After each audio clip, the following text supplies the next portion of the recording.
the lovely, lovely people here. One thing that I didn't mention about my past is that I used to work here 20 years ago. I forgot about that. That's how old I am. I worked here from 2002 to 2006. Anyway, that's my history. I'm talking more about memory today. Thanks so much, Leighton, for organising everything, for inviting me. As we know, in many fields, there's a debate raging over whether advances in AI pose kind of an existential threat or enable incredible opportunities for human advancement. In terms of human memory, my subject here today, I tend to fit more into the catastrophic camp, but I'll try and balance it out a bit. Generative AI changes what memory is and what memory does, pushing it beyond the realm of individual human influence and control, yet at the same time offering new modes of expression, conversation, creativity, and ways of overcoming forgetting. It's just some general definitions. I've been talking about memory for 25 years, and once I gave a talk, and I didn't define memory at the beginning, and someone really shouted at me. It's the only time I've ever been shouted at. You didn't define memory, so. And this is always like, I was protecting myself with a definition slide at the beginning. And so this presentation is developed from an article forthcoming in the journal I edit, Memory, Mind and Media, and short book as well. And so your feedback is really important to me. So my argument is that AI is driving the end of the human past. Entanglements, as we know, between humans and machines both enable and endanger human agency in the making and remixing of individual and collective memory. Perhaps something never quite individual, never quite collective, cognitive or machinic, human or non-human. Something beyond these dichotomies, what I call a kind of third way of memory. And I just want to briefly introduce several elements of my argument, but I won't have time to cover them all in depth today. So firstly, this relationship between media and memory fundamentally changed in the early 21st century. Digital participation accumulated this kind of shadow archive of us, largely unknown or forgotten or ignored. And this has been waiting for something to render it accessible, processable, meaningful, usable. And that time has come, and that something is artificial intelligence. Of course, the 2020s are marked by a convergence of huge computing power with this kind of greatest memory dump in history. Digital participation has created a new monster of memory in terms of scale, but also monstrous in terms of toxicity. The toxic waste of the past is difficult to erase, to smooth out, to sanitize, but certainly having a pretty good go. It takes humans to do this job. They look and remember, so you don't have to. Digital participation affords an incredible view and participation in horror. Yet this is the very stuff from which the past will be made and processed and remembered. I mean, we're never much like anyway, or understood our forebears or what they did. And that surely is the same for every generation. But, the toxic past, in the past, was, I think, easier to erase and forget, to smooth over. But today, this kind of digital past lays waste, sees the present, churns through large language models, spilling through social media, a kind of inescapable archive. Excuse me. So, my second point then is that AI breaks the relationship between the encoding of the past into memory and its later accessibility, really. The traces of our lives scattered over digital devices, media networks can be gathered at scale, mined, including, of course, after our death and put to all kinds of purposes, including for those that were never intended or imagined or consented to. We can no longer believe our own eyes when confronted by that which seems strangely familiar, yet unreal, a kind of uncanny memory.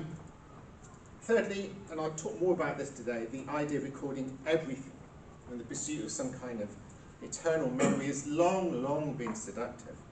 But already AI is delivering on something that was always fiction.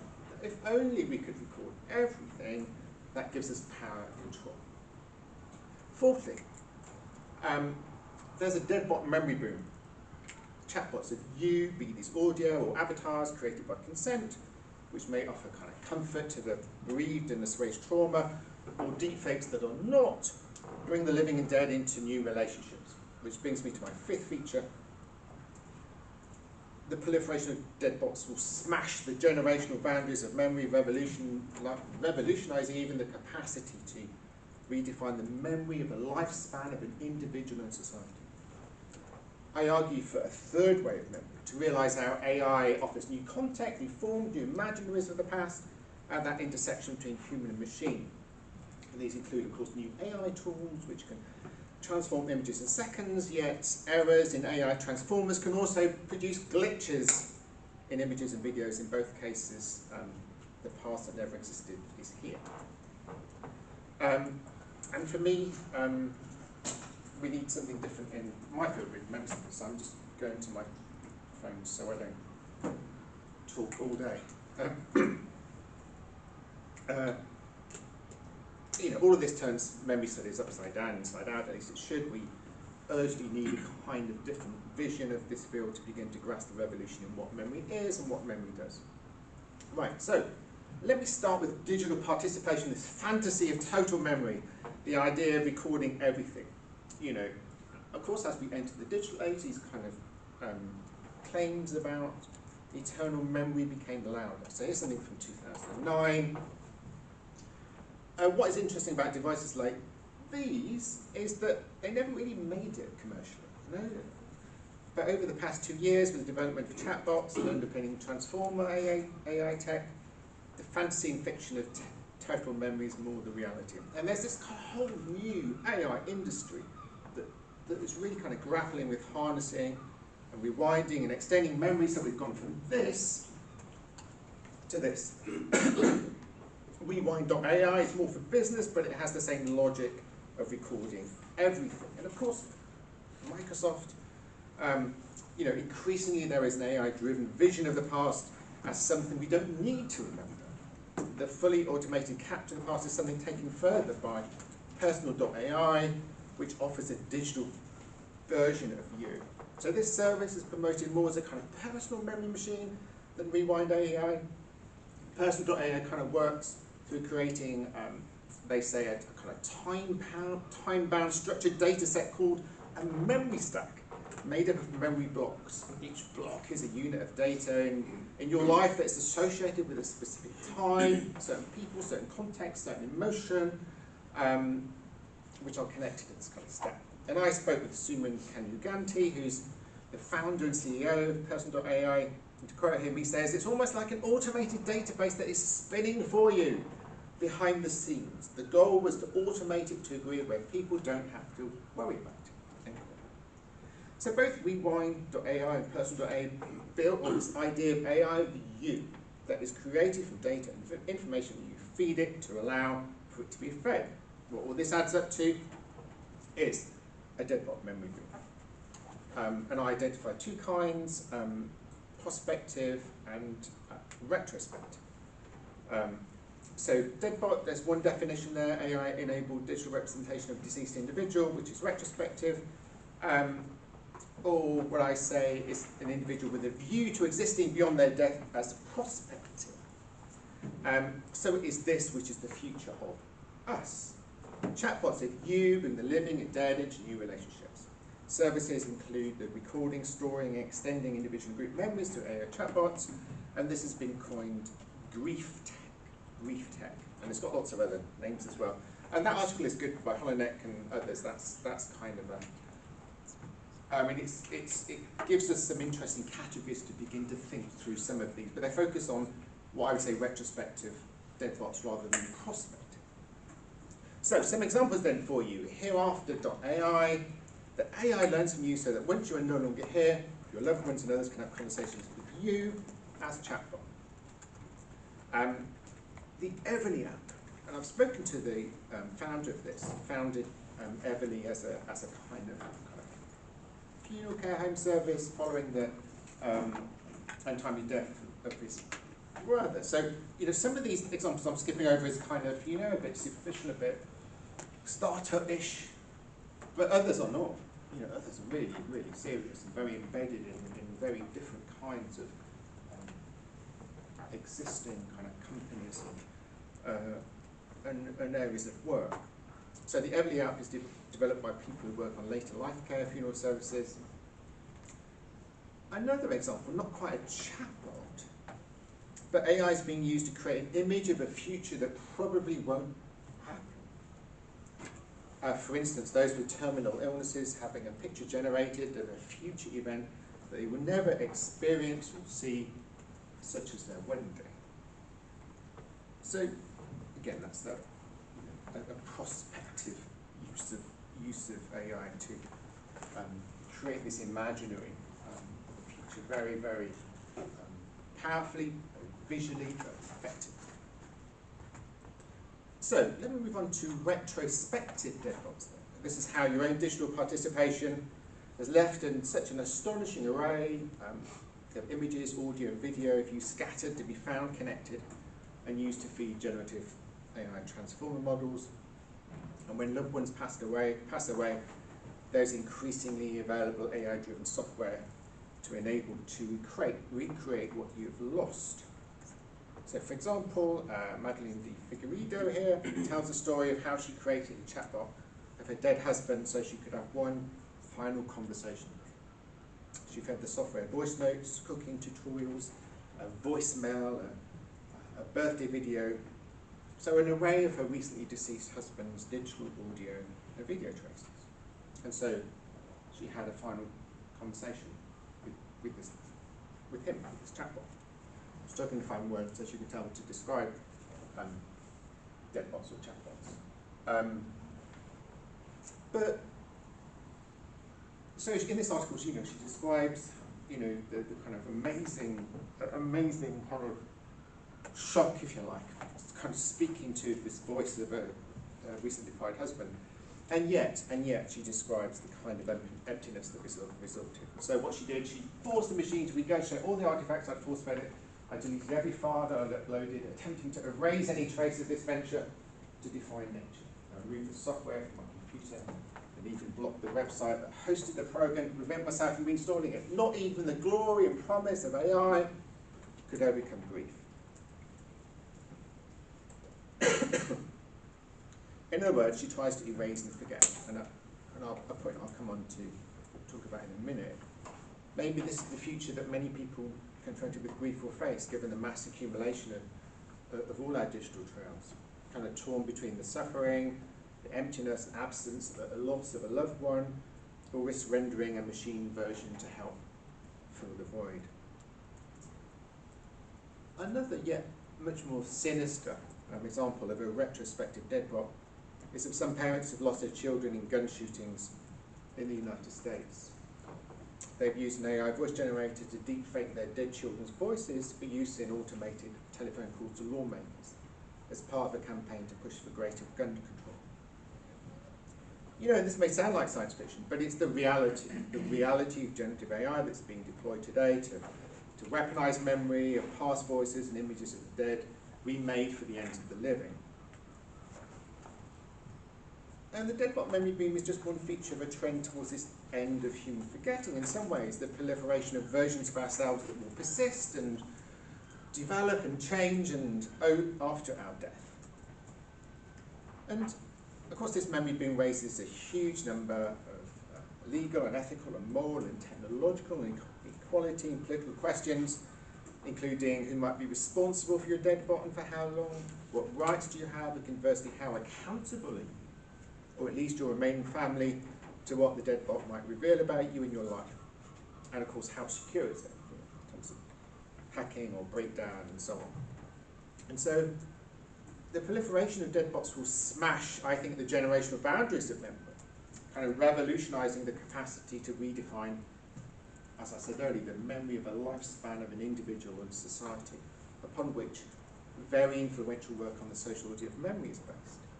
And this idea of the living memory of a generation is influential in the study of collective memory. Very famously, the work of Maurice Halvax, who says our hold on the past never exceeds a certain boundary, which itself shifts as the groups to which we belong enter a new phase of their existence. Its memory needs to be unburdened of the growing mass of events that it must retain. Forgetting, whether individual or cognitive or collective or cultural is functional and necessary. Although media are thought to extend and augment memory, they have also had a key part to play in forgetting. In fact, the past used to dissipate and decline and decay in and through the media of the day in most comprehensible ways and at fairly predictable rates. And I talked about this years ago in decay time. But today's AI memory is instead burdened anew in its infinite potential to be remade and repurposed. My example of the last impossible conversation of the widow is that for all her efforts to erase and delete and disconnect and forget, there's always the temptation to return, to have another or a different conversation. The deadlocked memory boom thus creates a new possibility, if not unpredictability, of human forgetting. I've outlined some of the great risks of generative AI making human forgetting possible, but at the same time, AI gives new hope to human memory. For example, think of the faded, the fading, the blocked, the lesioned, the traumatized, the displaced, all the ways in which individuals and communities struggle to recover a lost past. AI can help reimagine that for which there were no records or which have been lost and destroyed. These new encounters with the past, kind of glitch memories, kind of third way of memory, somewhere between cognition and media. For instance, the Barcelona-based design studio Domestic Data Streamers have run their synthetic memories project for a couple of years.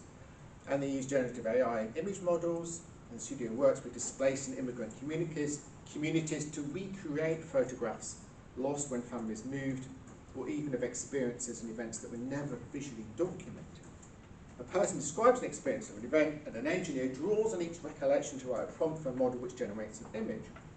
So unlike AI tools such as Google Erasure, the aim is not to create a sharply focused or idealized image of a memory. Rather, the studio used Stability AI generative image models, DALL-E 2 and Stable Diffusion, for example, which are kind of 2022 models. And these kind of produce kind of glitchy images with kind of misshapen faces and not quite formed bodies. And the resulting images are more like the blurred imaginaries of individual memory in the head, instead of kind of fully formed and fixed vision, often associated with a photograph and work in flashbulb memories in cognitive science, for example. So I spoke with Pau Garcia, who's the director of Domestic Data Streamers, and he said, what we're doing is not creating photographic memories, we're creating artifacts. It's got this kind of blurry quantum imaginary where things are transforming all the time. And this is how memory works. It's not fixed, it's something that's changing. You look at it as one shape, you look again, it's a bit different. And I think this glitchiness is quite evident in the model's artificial intelligence, very helpful. So here's a good example. I've generated image for 94-year-old Carmen, who told her first memory of her father. Her mother used to pay another family when she was a kid so they could enter the house and go up to the balcony. It was facing kind of across, you can see there, a political prison where her father was a doctor for the anti-fascist front. He was there, and the only way they could see each other was from the balcony, normally down in the prison. So Carmen was shown some photographs from the description, a prompt that was an old photograph of a mother and a daughter on a balcony in Barcelona. But it was not until she actually saw this kind of blurry AI-generated image that she said, yes, I can see the portrait of my mother here. So, as I said, this for me challenges some of the thinking and approaches to how we remember images. The recognition of AI-produced glitch memories is a reversal of some of the work in cognitive science that focuses on accuracy and clarity. And glitch memories instead are rendered through the natural decay and decline of human memory, combined with kind of the flaws, if you like, and cracks in a version of generative image models that are, of course, being updated all the time. So the result looks like a kind of distorted photograph, as though key identifying features have been smudged. So glitch memory is then a revolution in the relationship between media, memory, and decay time, inserting a kind of new generative or imaginative decay, a third way of memory, where it's the flaws, the glitches themselves that brings an image to more closely matching human memory. And Domestic Data Streamers have opened a new public citizen office in Barcelona where you can go in and book an hour to attend a session producing new visual memory. Okay, let me begin to wrap up. So, I've said that generative AI changes what memory is and what memory does, pushing it beyond the realm of individual and human influence and control. Yet at the same time, even a skeptic like me does acknowledge that it offers, all kinds of interesting new modes of expression and conversation, creativity, and ways of overcoming forgetting. And I've argued that it becomes increasingly important in the AI-defined era of the 2020s and beyond to see how individuals and societies through new interfaces are being suddenly confronted with a kind of uncanny past, one that is familiar yet strange. And this third way of memory, I describe it as this new human, machine, individual, collective conflagrations, offers an apparent panacea for new imaginaries of what was and what could have been. And this is vital for new ways of putting the past to rest and moving on, for rediscovering and remaking all that was precious yet since blocked or lost. Yet, of course, this third way of memory also comes at a cost, a human cost. The same technologies which affect the workings of a conscious, active, willed memory also obscures the risk of ownership and use and access and cost and finitude of the past, a kind of greying of memory. And so there were three kind of forces that challenge this human past.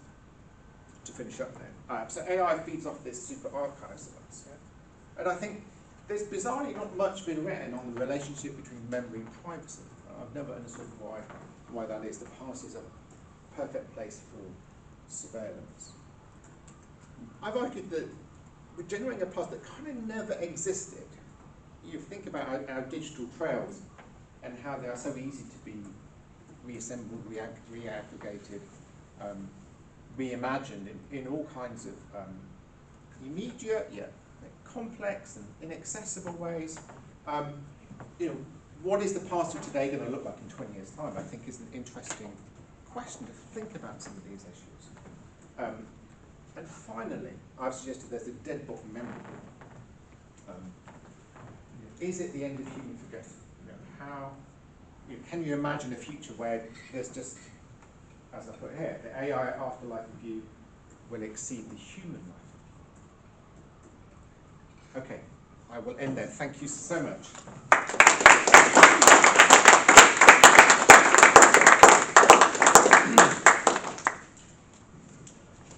Thank you so much, Andy. I'm sure there's a lot of questions. Andy, you are vastly more experienced than me, so I'm not going to stand in the front and direct them. You can lead the room. Okay, thank you. Yes. Yeah, thank you very much. Thank you very much. I want to talk about the truth and AI, and particularly images that are generated by generative AI. Generated by generative AI. There is one generation too much. But I'm talking about the truth. When I was listening to you, I was thinking, well, actually, I don't know the color of the sky in the Battle of Waterloo. Okay? Maybe there is a painting. It was cloudy. Probably. Well, probably, or at least, I believe the painter dramatized that because a battle, a dramatic event, is better with a dramatic sky. We don't know about the truth. Do we know? Turner, Skies by Turner. Come on, they are frankly, I love Turner, they are frankly orange. It's not the reality.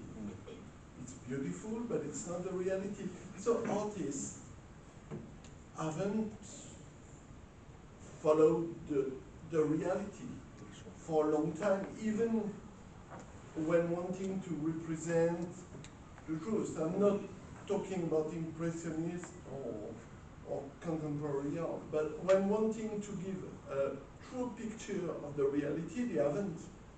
So Gen AI is doing actually the same. Yeah, I think truth is a really interesting one. In terms of memory, it depends how you define memory. And as I mentioned in my talk, a lot of cognitive science work, and I work with a lot of cognitive scientists. They're very interested in accuracy, okay, and so they're very concerned. So there's a whole subfield of flashbulb memories. This sense of, what's really important is that the representation in your head, in that sense, seems really, really vivid and almost photographic accurate. Okay, so there's a body of work within a part of memory studies that is concerned with a kind of real as defined by accuracy. And I'm a social scientist, and my definition at the beginning was more about kind of how memory is constructed. I'm not really interested in accuracy.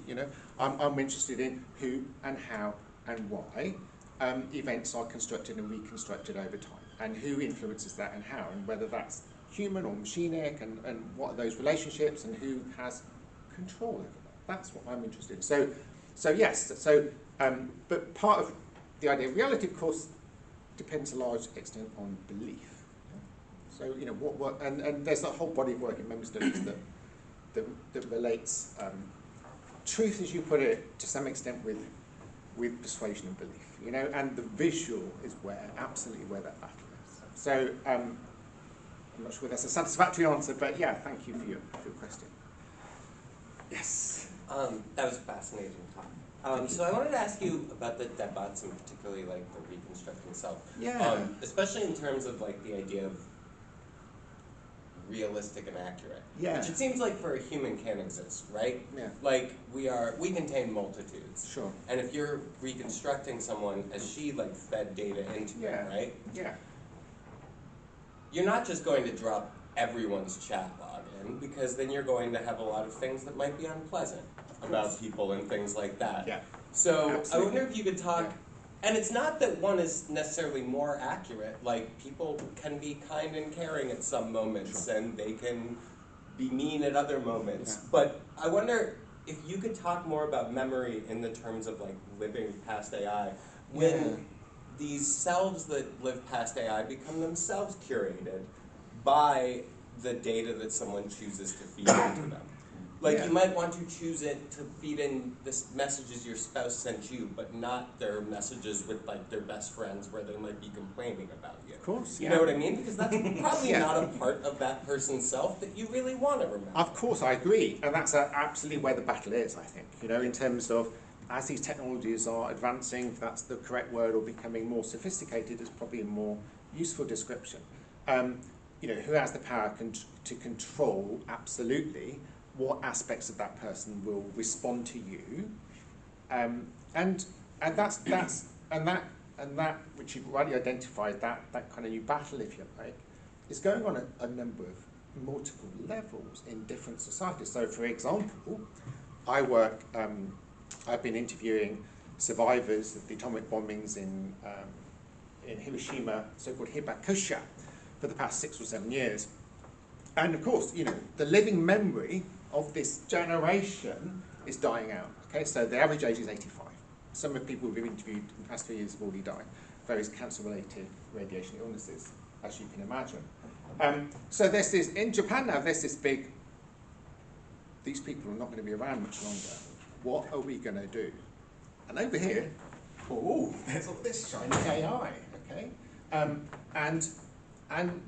And in some places, there's what you described, there's a huge amount, and I've given you some examples today, of acceleration, experimentation, with some of the examples I've been given, but a lot more, on an individual level, like the woman I described.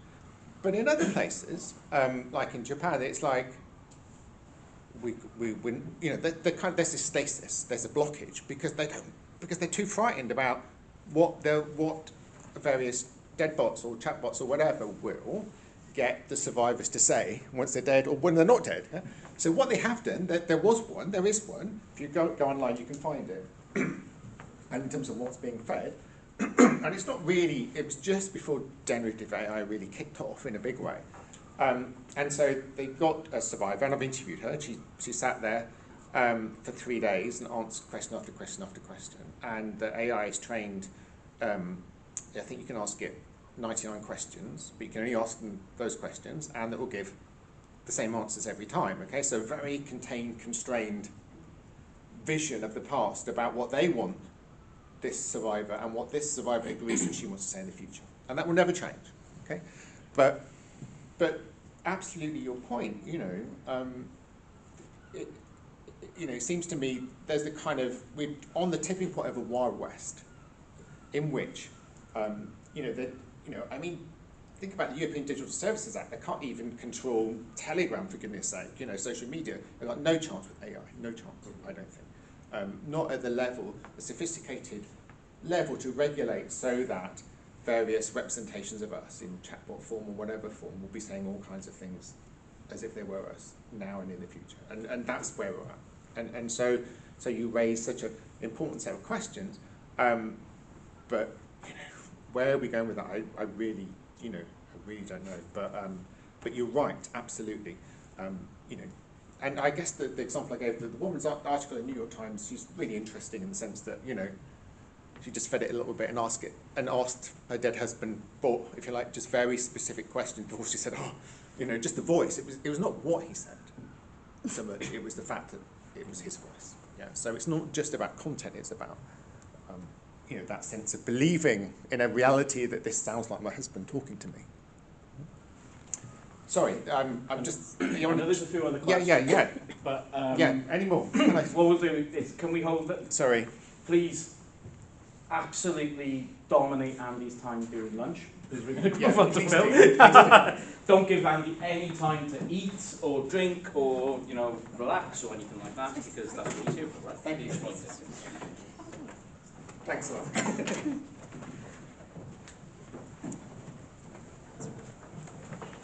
So, start from right place. I'll crack on, don't worry, I'll introduce Yeah? myself. Good lad. I'll try not to move the podium.